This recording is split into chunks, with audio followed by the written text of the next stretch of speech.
making it harder for minorities to vote in the U.S. As millions prepare to cast ballots on Tuesday, Democrats are accusing the Republicans of voter suppression tactics. So, will every vote count in this crucial election? This is Inside Story.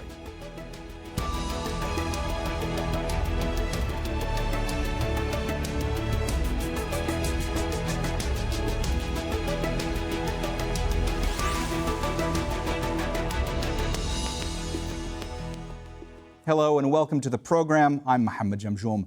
In the final hours before the US midterm elections, many minorities are concerned about the issue of voter suppression. From Native Americans in North Dakota to Hispanics in Kansas and black voters in Georgia, they're all fighting Republican-led efforts to limit their votes. President Donald Trump often pushes the theme of voter fraud during his many rallies with little evidence to back up his claim. In Georgia, the Republican candidate for governor, who is also Secretary of State, has launched an investigation into the state's Democratic Party. He accuses them of trying to hack into the voter registration system, but many have called this a political stunt. There's a lot to talk about today with our guests, but first, John HENDREN with more from Georgia. Daniel NUNGA was puzzled by the government letter. The civil servant had voted in Georgia for a decade, but this time the state told him he'd done it wrong. So he phoned the Secretary of State's office. The woman on the phone told him he filled out his ballot correctly and signed it, but he failed to sign the envelope the ballot came in. We just can't take it if we don't have all the information we need. Yeah. And of course, the option to reapply doesn't work. We don't really have that option. We don't have time to mail you another one. This, voting rights advocates say, is voter suppression in action. The man they accuse of leading a campaign to prevent minorities from voting is Georgia's Secretary of State, KEMP. He oversees voting in the state and just happens to be running as a Republican for governor. He's in a dead heat against Democrat STACEY Abrams, who hopes to become Georgia's first female black governor. KEMP has purged 1.4 million voters from state electoral rolls. Critics say disproportionately blacks and minorities who tend to vote for Democrats. Georgia is one of several states, it's a state of the old Confederacy, where in a large measure, the Civil War has never ended. It's a campaign with many tools, many ways to continue to try to suppress the vote. A lawsuit by the New Georgia Project and other civil rights groups says 340,000 in Georgia were wrongfully purged, most of them minorities. It is a conflict of interest on its face. You can keep your thumb on the scale and impact the results of this election. KEMP is strictly enforcing voter ID laws and unregistering those who have not voted for 2 elections or have moved. This is someone who has to be held accountable to do his basic jobs. We have made it easier to vote and hard to cheat. And just because Ms. Abrams files a false lawsuit or the New Georgia Project, it doesn't mean it's right.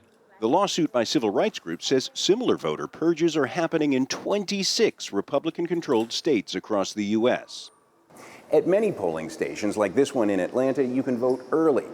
But for some voters, by the time they found out there was a problem with their registration, it was already too late. 19-year-old Linnea Gordon was looking forward to voting in her first election for STACEY Abrams. I received a letter where I got some note saying that I needed more information, but I gave all the information that I needed. They sent the letter after the date saying that I need to submit more information. In Daniel NUNGA's case, the state has the discretion to allow his mail-in ballot. It's just decided not to.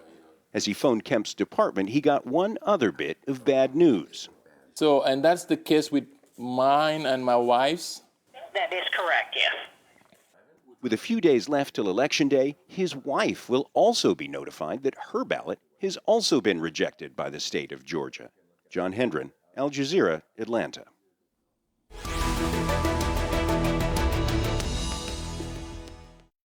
All right, let's introduce our panel. Joining us from Washington, D.C. is Lara Brown, Program Director at the Graduate School of Political Management for George Washington University. Also in Washington, Pete Tucker, an independent journalist and contributor to Counterpunch. And joining us here in Doha, Rodney Taylor, Coordinator of International Studies and Professor of Language and Literature at the Community College of Qatar. Welcome to you all. Rodney, let me start with you. So you saw John Hendren's report there. He's in Georgia. And in Georgia, you have a race for governor in which the person who's overseeing the elections in that state is also a candidate for governor. Many say that that is improper. Many say that that is unethical. How exactly is this allowed to happen? This is simply a continuation of the status quo since the Jim Crow era, in which blacks, recently freed blacks, were disenfranchised by the government, by the state legislature, to make sure that they could not use the power at the ballot box to change their political destiny. And that is what is at stake once again. He has refused, Mr. Kemp has refused to recuse himself, so this is highly unethical. He has also erased many people from the voter rolls, including new immigrants, recently naturalized citizens who came to the United States to fully participate in the American democratic system. It is a shame and a sham, in my opinion, and it's simply a continuation of what we have faced, especially in the southern states of the United States, for a long time. Most dangerously, in 2013, a more conservative Supreme Court overturned Articles Section 4 and 5 of the Voting Rights Act of the 1960s, which no longer has a federal surveillance of those southern states that once discriminated against blacks. That lessens government oversight, right? Absolutely. So now there could be more intrusions and disenfranchisement of minority groups because of that fact. The more conservative our Supreme Court, the more these types of injuries to civil rights will be prevalent.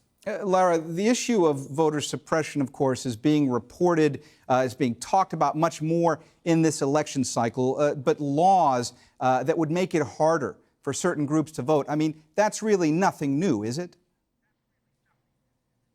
Well, look, it isn't anything new. This is something that has gone on in the United States for all of our history. Part of the problem is actually the structure of our elections. Our Constitution basically allows and pushes the states and the localities to do all of the casting and counting of the ballots. So the federal oversight is fairly weak, but in addition, there is this recurrent problem of who should be overseeing the elections.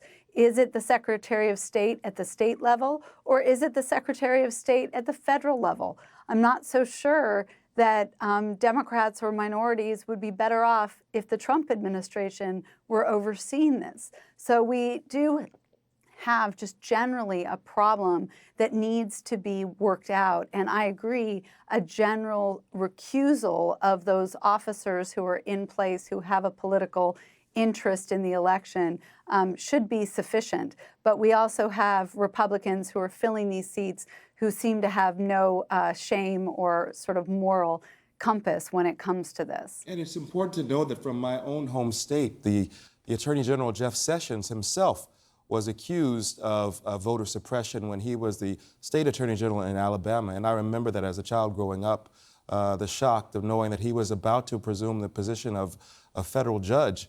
Fortunately, that was overturned and he did not ascend to that power. But now under Trump, he has been appointed the Attorney General of the United States in charge of enforcing the laws, including civil rights. Pete, I saw you shaking your head, so I wanted to ask you, I saw you actually rather nodding there. I wanted to ask you, is this the election cycle that has really awakened many more Americans to the possibility that voter suppression could be happening in their midst? Well, as both Rodney and Lara pointed out, this is a long-standing thing, and it's a tactic that is crucial to the Republican effort. I mean, Donald Trump and the folks running on his camp, along those lines, are appealing to a narrow segment of the population, and then they've got to erect barriers for the majority of the country, particularly voters of color, to get to the polls.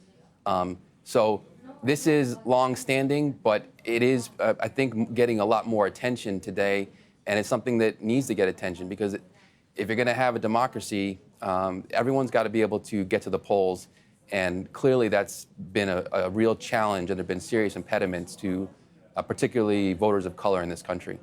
Lara, it looked like you wanted to add something there. Did you want to say something? Yeah, well, I mean, I think there is a positive side to all of this attention.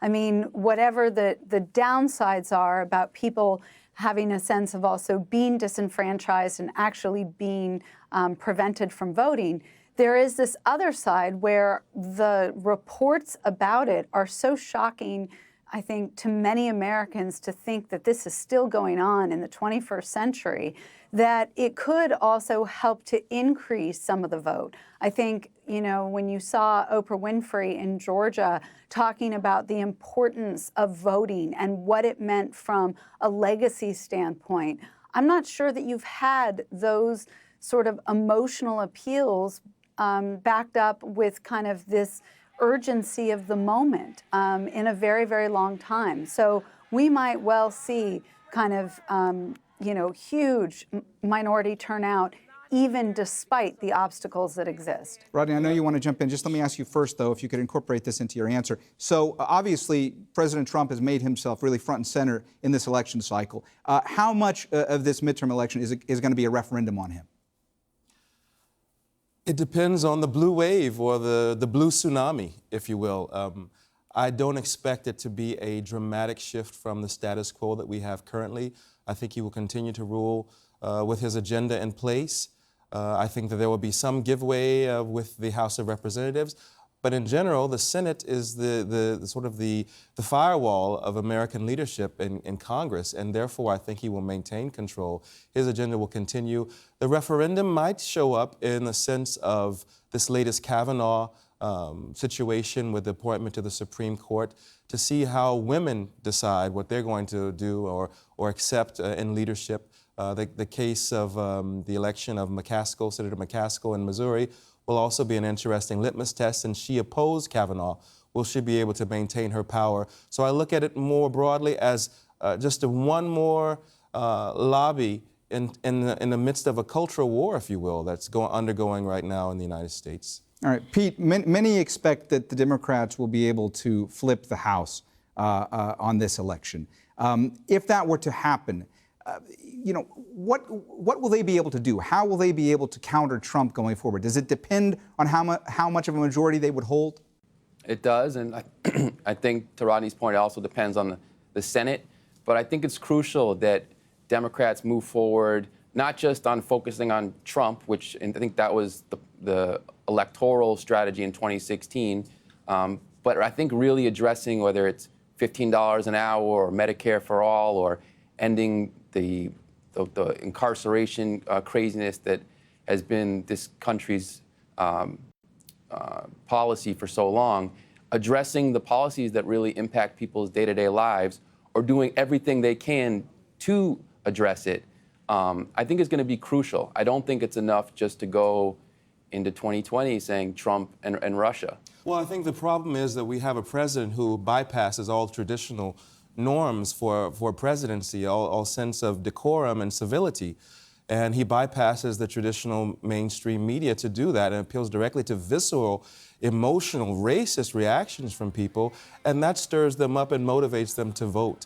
I would like to say that Pete is right, we need to focus on substantive issues, and Lara's right, there are some positives out of this. Shedding a light on this issue of voter suppression, which affects poor people, which affects new immigrants, newly naturalized citizens, but also there needs to be a campaign, and I think President Obama, former President Obama, and former Attorney General Eric Holder have launched a campaign to deal with the gerrymandering issue, which is the bedrock of this problem, how we position ourselves in our neighborhoods to vote one way or to destroy the voting power of certain communities, as was shown recently in the state of Pennsylvania. That went all the way to the state Supreme Court in Pennsylvania because the Republicans had rigged the gerrymandering so much that it totally diluted the voices, the votes of people of color. So we have to address the issue of gerrymandering, full participation in a democracy. Why is it that we still voting on Tuesdays and the rest of the Western democracies vote on the weekend and make it easier for the working class people to be able to vote? Why can't we have an automatic registration to vote across the board? Why are the Republicans so insistent on limiting the ways in which people can vote? That is the real problem. Lara, to Rodney's point, if the Democrats were to be able to retake the House, do you think that there will be efforts made at legislation, perhaps, to try to counter some of the gerrymandering efforts that have been going on for decades now? Well, I think there are sort of a couple different types of problems. I mean, we do have a reality that our Constitution does put much of that redistricting effort In fact, all of it at the state level. The Civil Rights and Voting Rights Act ensured that the states had to do some things in more appropriate ways. We had legal cases that required that each House district have the same number of people in it. But the bigger problem isn't just sort of the gerrymandering, because in fact our Senate is not gerrymandered. Each senator represents an entire state. The bigger problem that we have in this country is what we call sorting, meaning that people have moved into areas where they want to be near people who agree with them. And so we do have a geographical distribution issue. But I want to go back to the referendum for just one moment. Much of what we have seen in the polling is that this midterm election will be certainly a nationalized election. People will either be voting in favor of Trump or against Trump. More than 2/3 of the public say that that's what their vote is representing, and that's highly unusual in a midterm election. To have that sort of support and energy one way or another. We also, at the moment, have about 35 million people who have already cast a ballot early. And in a typical midterm election, we generally have about 85 million people voting. We're likely to go far past that number. And this is going to be an unusually high turnout election. And some of that does have to do with how Trump has nationalized this election to be about him, for or against. Pete, your reaction to what Lara was saying, just how momentous are these elections? Yeah, I was listening to Noam Chomsky the other day, and he said it's not the most important election of his lifetime, it's the most important election in human history. You have a Republican Party that is ignoring climate science as we head rapidly towards a future that's difficult to think about, and where organized, meaningful human existence is in jeopardy. And a Republican Party that's ignoring what's ahead. And a president who is playing footsie and sometimes is not so subtle with white nationalists. So this is an election about Trump, but it's really an election about the direction of this country.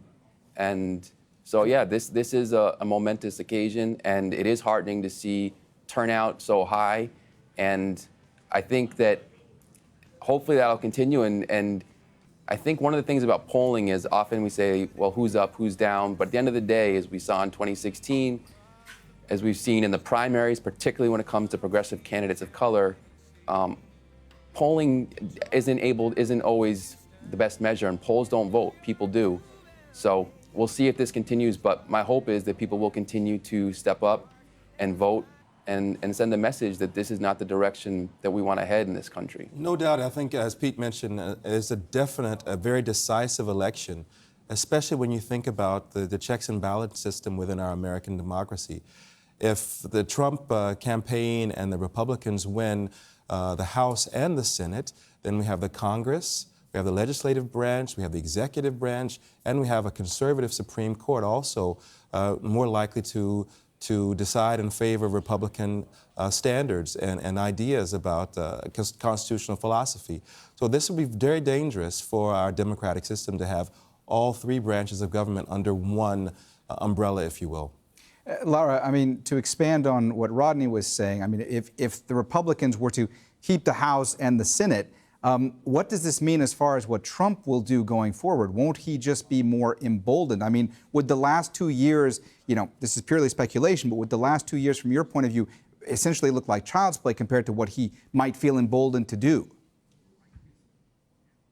Yes, I think that's right. It would be seen by President Trump as an affirmation of all of his tactics. He doesn't ever really seem to have a strategy, but he has many tactics that sow confusion and create kind of a chaotic legislative environment. But he would see all of the votes as being an affirmation of his direction that he wants to take the country in. I think more importantly, though, what you would see is that his Republican opposition, which has been meek but persistent over the course of his last 2 years, would all but disappear. So the most important thing is not just how the president behaves and his cabinet would react, but in fact, how all of the Republicans across the entire party, up and down sort of the state to the federal, would basically roll over to the sense that the Republicans had become